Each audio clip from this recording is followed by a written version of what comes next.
तो चलो हम लोग बात कहाँ कर रहे थे, तो हम लोग बात कर रहे थे इक्विलिब्रियम का type on the basis of phase, on the basis of phase. तो बोला गया इक्विलिब्रियम का दो टाइप होता है on the basis of phase.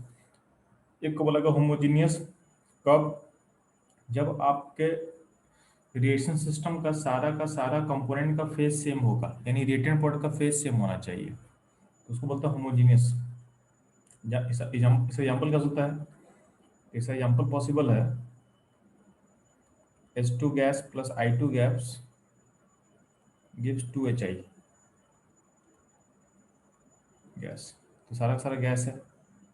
और क्या पॉसिबल है, N2 plus 3H2 gives ammonia, gives ammonia. ये भी इसका नेचर भी क्या होगा, होमोजीनियस होगा, क्योंकि सारा कंपोनेंट क्या है, गैसियस है। हेटेरोजीनियस का मतलब क्या होता है कि अगर एक भी कंपोनेंट, मान लीजिए सिस्टम में जितना कंपोनेंट है उसमें किसी एक भी कंपोनेंट का अगर फेज कुछ अलग होगा, अगर कुछ फेज अलग होगा तो उसको हम बोलते हैं हेटेरोजीनियस। क्या बोलते हैं हम, हेटेरोजीनियस। एग्जाम्पल देख, CaCO3, CaCO3 को ब्रेक करें तो क्या बनेगा, CO प्लस CO2।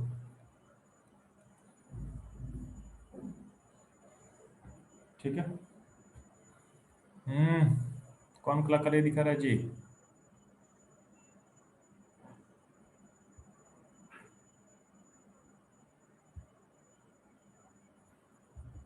ठीक है, ये ध्यान दोगे तो आपके पास क्या है, तो होमोजेनियस हेटेरोजेनियस समझ में आ गया आपके पास। ठीक है, कि अगर एक का भी फेज क्या अलग होगा तो उसको हम बोलते हैं क्या, हेटेरोजेनियस बोलते हैं। एग्जाम्पल आपको समझा दिया, लाइम स्क्रू का जो ब्रेकेज होता है उसमें क्या होता है, सॉलिड होता है। ठीक, ये टूटेगा तो क्या बनेगा, CO भी सॉलिड होगा।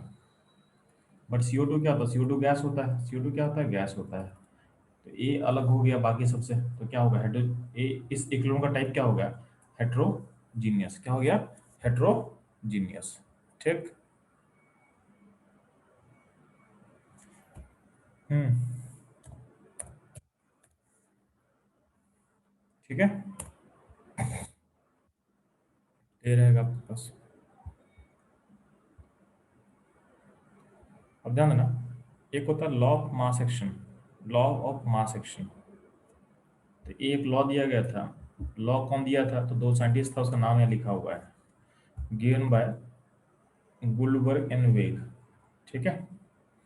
तो लॉ ऑफ मास एक्शन होता क्या, समझो यहाँ पे पहले आप। तो इसको समझने के लिए आपके सामने मैं लिख रहा हूँ, एक री एक टर्म होता है एक्टिविटी। ठीक है, आप लोग पढ़े हो ना, मोल, आप लोग को मोलरिटी आता होगा, मोलरिटी किसको बोलते हैं। ठीक, तो एक टर्म मोलरिटी पढ़ते हो। मोलरिटी बेसिकली एक कॉन्सेंट्रेशन टर्म होता है। तो मोलरिटी को कभी कभी हम ब्रैकेट से रिप्रेजेंट करते हैं, मोलरिटी को कभी कभी हम ब्रैकेट से रिप्रेजेंट करते हैं, यानी अगर हम बोलते हैं ब्रैकेट में ए लिखा हुआ है, ये हम बात क्या कर रहे हैं, मोलरिटी ऑफ ए का बात कर रहे हैं। ठीक, ठीक है, तो मोलरिटी ऑफ ए का बात कर रहे हैं। अब ध्यान देना, एक टर्म होता है एक्टिविटी, जो आपको कभी आप कभी अभी नहीं पढ़ोगे, मतलब एक्टिविटी भी एक टर्म होता है जिसको आपको नहीं पढ़ना है अभी। ठीक है, एक्टिविटी, तो ध्यान देना, एक्टिविटी को अगर मान लेते हैं हम ए से रिप्रेजेंट करते हैं, तो ए और कैपिटल ए, मतलब इसका मतलब क्या है, हम बात करें एक्टिविटी ऑफ ए का, एक्टिविटी ऑफ ए का। एक्टिविटी ऑफ ए बेसिकली एक आपके ग्रेजुएशन का सब्जेक्ट है, केमिस्ट्री में जब आगे पढ़ोगे ना तो वहाँ पे एक टर्म आता है एक्टिविटी आता है। ठीक है, तो एक्टिविटी और मोलिटी में एक रिलेशन होता है, ध्यान देना।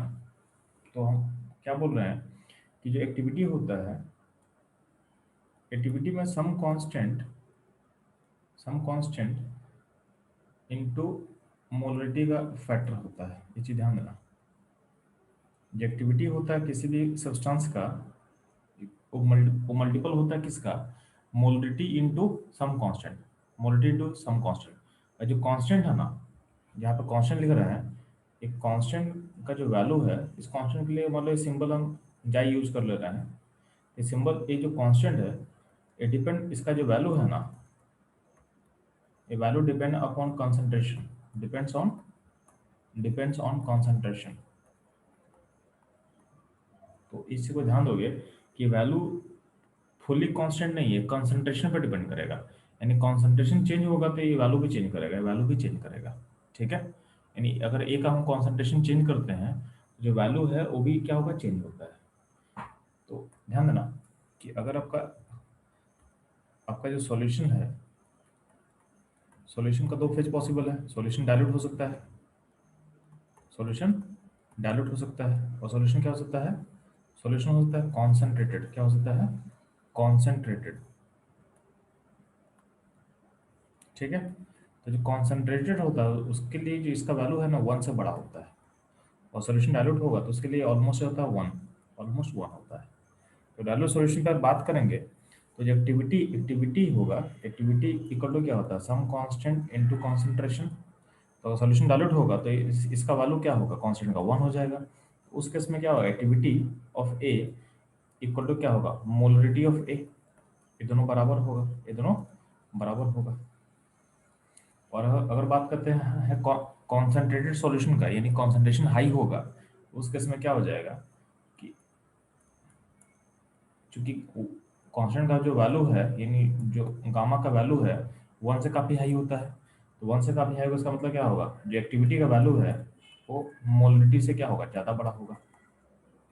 वो आपके मोलरिटी से ज़्यादा बड़ा होगा। तो ये टर्म आपको समझ में आना चाहिए यार। ठीक है, तो जब आप पढ़ते हो ना, जब आप इक्विलिब्रियम पढ़ते हो, तो मान लेते हैं आपके पास इक्विलिब्रियम में एक रिलेशन लिख रहा हूँ। मान लेते हैं आपके पास इक्विलिब्रियम में एक रिलेशन लिख रहा है। रिलेशन क्या आपके पास है, जैसे मान लेते हैं कि आपके पास ये रिलेशन है ए प्लस बी। यहाँ पे स्मॉल बी, ए बी क्या है, इसका कोफिशिएंट है, gives C plus small D. ठीक है, तो इसमें क्या है ना, एक इसको बोला गया फॉरवर्ड प्रोसेस, इसको बोला गया फॉरवर्ड प्रोसेस, और इसको बोला गया बैकवर्ड प्रोसेस। ठीक है, ये फॉरवर्ड रिएक्शन, ये वाला फॉरवर्ड है, और ये बोला गया, इसको बोला गया बैकवर्ड बोला गया है। ठीक है, तो दोनों का अपना एक रेट होगा, दोनों का अपना एक रेट होगा। तो लॉ ऑफ मास एक्शन इनके रेट को बताता है। लॉ ऑफ मास एक्शन जो हम लोग पढ़ते हैं, basically rate of forward and backward के लिए डिफाइन दिया गया था। तो लॉ ऑफ मास एक्शन के अकॉर्डिंग क्या बोला गया ना, तो लॉ ऑफ मास एक्शन के अकॉर्डिंग क्या बोला गया, रेट रेट ऑफ फॉरवर्ड, यानी एफ, एफ मतलब फॉरवर्ड। ठीक है, एफ मतलब forward is proportional to activity of A का पावर स्मॉल ए। स्मॉल यहाँ पे कोफिशिएंट है, इसको बोल रहे हैं, पावर में कोफिशिएंट ज़्यादा है, into into activity of B का पावर उसका कोफिशिएंट। ये हो गया आपका ये हो गया आपका लॉ ऑफ मास एक्शन। ठीक है, तो ये हो गया आपका लॉ ऑफ मास एक्शन बता रहा है। ठीक है, तो चलो हम लोग बात कर रहे थे लॉ ऑफ मास एक्शन पे। ठीक है, तो law of mass action basically क्या बता रहा था कि रेट के बारे में बताता था, कि रेट को हम कैसे लिंक कर सकते हैं। तो यार देखो, यहाँ पे एक दो रेट, एक फॉरवर्ड प्रोसेस है और एक बैकवर्ड प्रोसेस है। ठीक है, एक फॉरवर्ड है और एक बैकवर्ड। ठीक, जब हम फॉरवर्ड बैकवर्ड का बात कर रहे हैं तो ध्यान देना, जो रेट ऑफ फॉरवर्ड होता है, जो रेट ऑफ फॉरवर्ड होता है उसको क्या बोला गया, देखो आप गौर करना, आपका जो फॉरवर्ड प्रोसेस होता है उसके लिए क्या है, उसके लिए ए और बी, जो कैपिटल ए और बी रिएक्टेंट होता है, और सी और डी क्या होगा, उसके लिए प्रोडक्ट होता है। और अगर जो बैकवर्ड प्रोसेस होता है, जो बैकवर्ड प्रोसेस होगा, तो बैकवर्ड प्रोसेस में ध्यान दो, बैकवर्ड प्रोसेस के लिए क्या होगा, सी और डी क्या होगा, रिएक्टेंट होगा। सी और डी रिएक्टेंट है, और ए और बी क्या प्रोडक्ट है, ए और बी प्रोडक्ट है।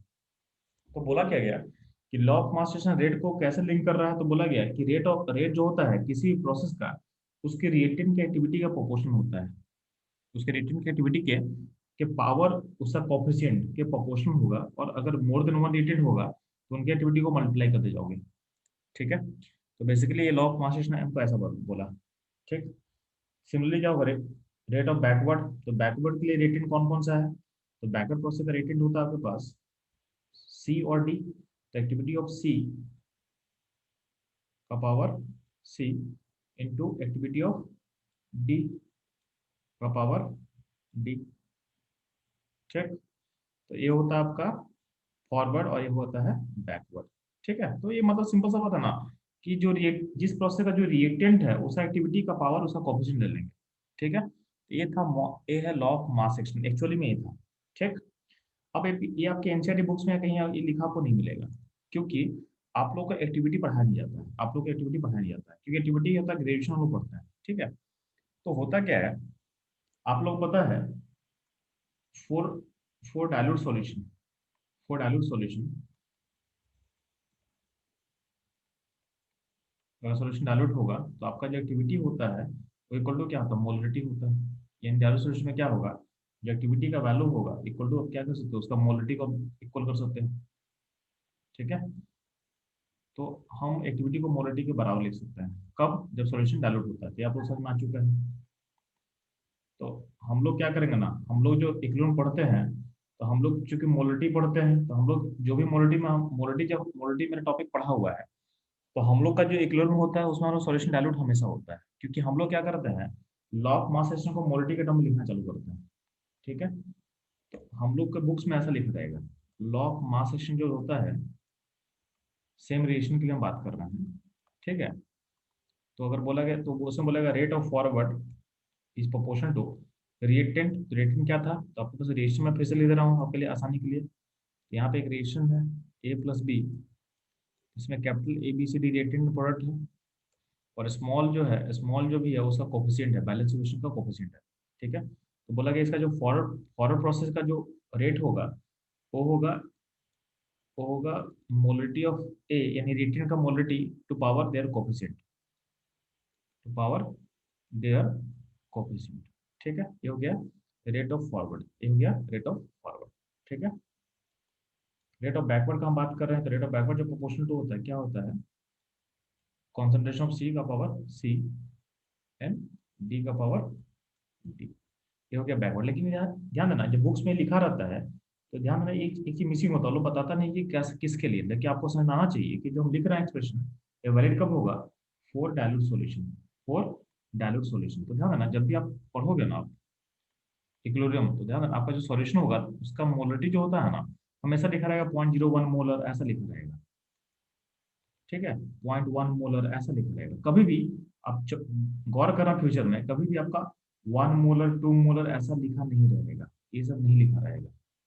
तो आपको समझ में नहीं आया कि इसको क्यों नहीं लिखते हैं। तो इसको नहीं लिखने का लॉजिक ये होता है कि इस पॉइंट पे आपका एक्टिविटी और मोलरिटी बराबर नहीं होता है। तो आप तो एक्टिविटी तो पढ़े नहीं होता, आपको मोलरिटी यूज करना है। तो मोलरिटी यूज कब करोगे, जब सॉल्यूशन डायल्यूट होगा। तो आपको ये समझ में आना चाहिए कि आपका हर क्वेश्चन का जो जो कॉन्सेंट्रेशन होगा हमसे डायल्यूट होगा। ठीक है। तो ये चीज क्यों होता है ये आपको समझ में आना चाहिए। ठीक है। तो ये समझ में आ गया। अब देखो इसमें जो प्रोपोर्शनलिटी है, प्रोपोर्शनलिटी हटाने के लिए एक हम कांस्टेंट यूज कर देते हैं, एक हम कांस्टेंट का यूज कर लेते हैं। तो ध्यान देना, तो रेट ऑफ फॉरवर्ड को हम इक्वल टू के ले सकते हैं, एक के एफ मतलब, के एफ को बोला गया है rate constant for forward reaction. तो के एफ के लिए, के एफ किसको बोलेंगे, तो के एफ को बोल देना rate constant for forward reaction, ये हो गया के एफ। ठीक है। सिमिलरली बैकवर्ड के लिए अगर हम प्रोपोर्शनलिटी को हटाना चाहेंगे तो क्या हो जाएगा, तो यहाँ ध्यान देना, तो ये क्या हो जाएगा, के बी। ठीक है। तो यहाँ पे वो सी होगा, तो सी का पावर सी और डी का पावर डी। तो केबी को क्या बोलेंगे हम लोग, तो केबी को बोल देना rate constant for backward reaction. तो ये हो गया केबी, और केफ क्या हो गया, rate constant for forward reaction. तो ये हो गया दोनों का रेट, ये दोनों का हो गया रेट।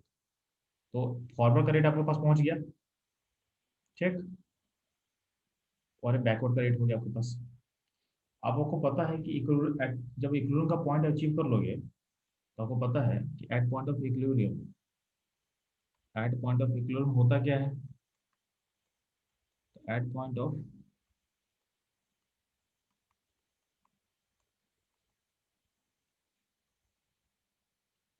ऑफ इक्विलिब्रियम होता क्या है,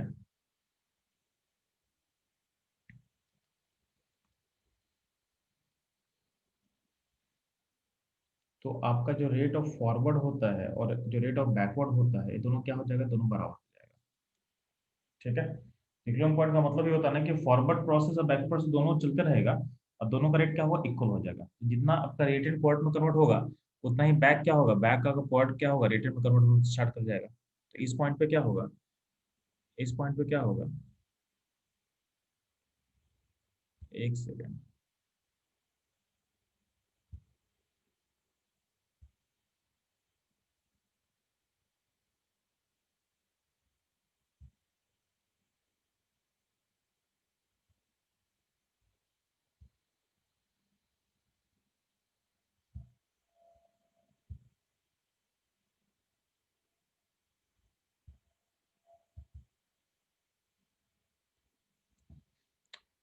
ठीक है, तो ये इस पॉइंट पे दोनों क्या हो रहा है? दोनों क्या हो रहा है? दोनों बराबर हो जा रहे हैं। इसका मतलब क्या है? इसका मतलब क्या होगा? चलो, इसको आप ए लिख सकते हो, तो क्या होगा? रेट ऑफ फॉरवर्ड के लिए क्या लिख सकते हो? के एफ, ए का पावर ए, बी का पावर बी, इक्वल टू क्या होगा? के बी। ठीक है, सी का पावर सी और डी का पावर डी। इसको आप ऐसा लिख सकते हो। ठीक, ठीक है।